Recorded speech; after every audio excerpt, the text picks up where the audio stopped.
And if you look at the first example that we studied in today's lesson, I told her to meet him. I told her to meet him.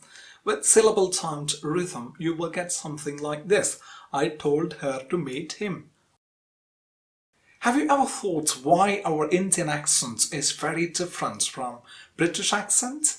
Yes, there are many differences between Indian accent and British accent, but the most important difference is the rhythm of English language.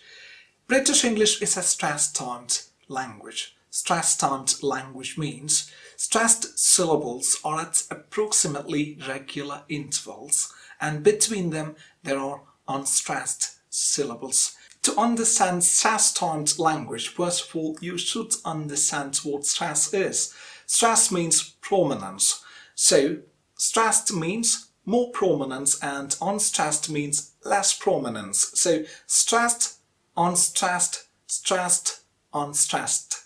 That's the pattern of English accent. I mean British English accent. So, more prominence, less prominence, more prominence and less prominent. It goes on like that. So how to stress a syllable?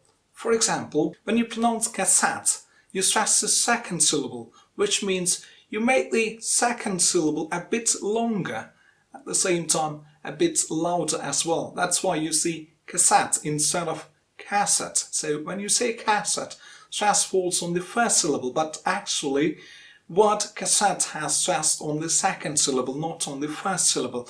So now you know what stress is. Stress means prominence. So English is a stress-timed language. I mean British English is a stress-timed language.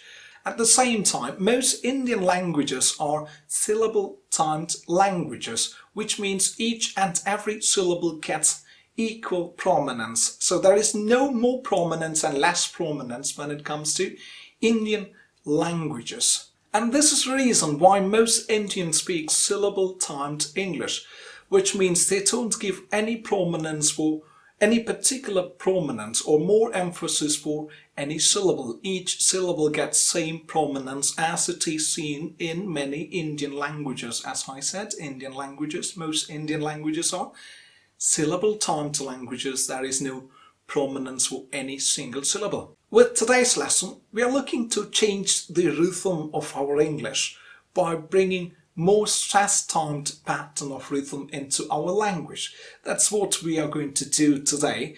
And for that, very first you should understand what to be stressed and what not to be stressed when you speak. When you speak, you have to stress content words and you have to unstress structure words.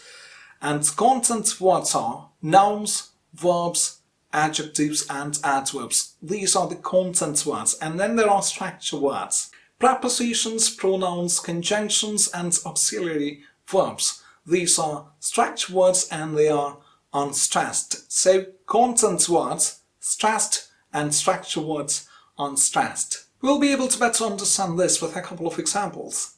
First one, I told her to meet him. You can repeat after me. I told her to meet him.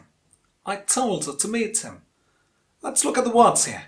I told her to meet him. There are 6 words here.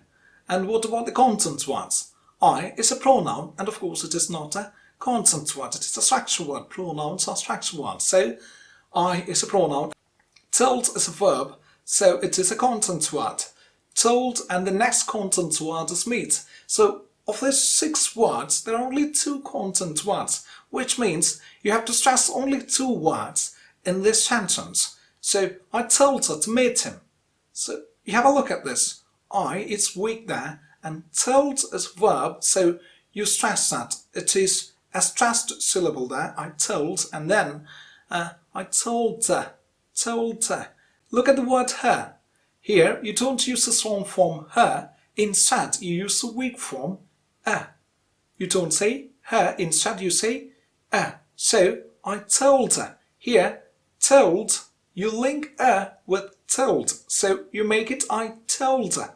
It looks like a single word. I told her to, not to. To is again a strong form, so you don't have to use strong form here, because here it is a structure word which is not required any special prominence. Meet is a verb and you have to stress it. And finally, you have him.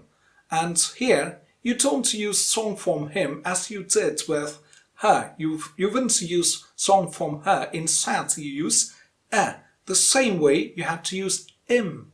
Im is a weak form of him. So, I told her to meet him, not meet him. I told her to meet him. I told her to meet him. Let's see another example. You can repeat after me. I'll do it for Jack. I'll do it for Jack. Here, as you've seen in case of the first example, there are only two consonant words.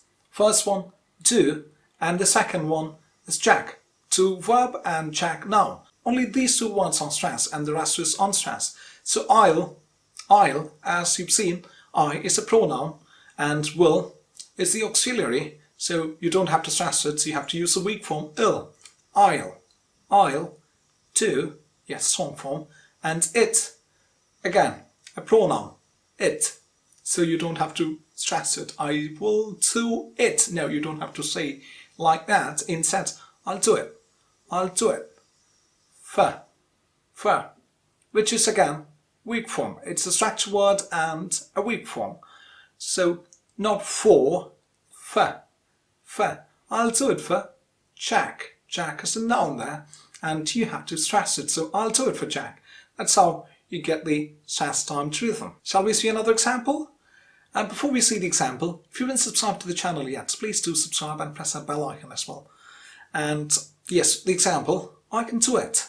You can repeat after me, I can do it. And in this sentence, there is only one content word, just one content word, do. So the rest is unstressed.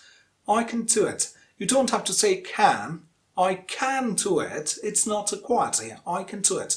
So the weak form of can, there are two weak forms. One, can, and the second is can. The weakest form is can, without schwa after k. So, I can do it. Use the weakest form. I can do it. Let's see another example. The biggest problem that we're facing today is poverty. You can repeat after me. The biggest problem that we're facing today is poverty. Biggest problem facing today and poverty.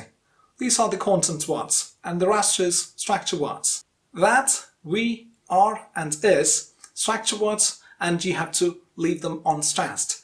So you will get the sentence like this. The biggest problem that we're facing today is poverty. Let's try the same sentence with syllable-timed rhythm, which means you're not giving any prominence or any special prominence or stress for any of these words. Instead, you're giving equal prominence for all of these words. So you will get a sentence like this. The biggest problem that we are facing today is poverty. And if you look at the first example that we studied in today's lesson, I told her to meet him. I told her to meet him. With syllable-timed rhythm, you will get something like this. I told her to meet him. I told her to meet him. So, again, each syllable, each word is getting same prominence. So, that shouldn't be happening with your English. That shouldn't be happening with your English. You should be able to distinguish content words and structure words so that you are going to sound superb, right?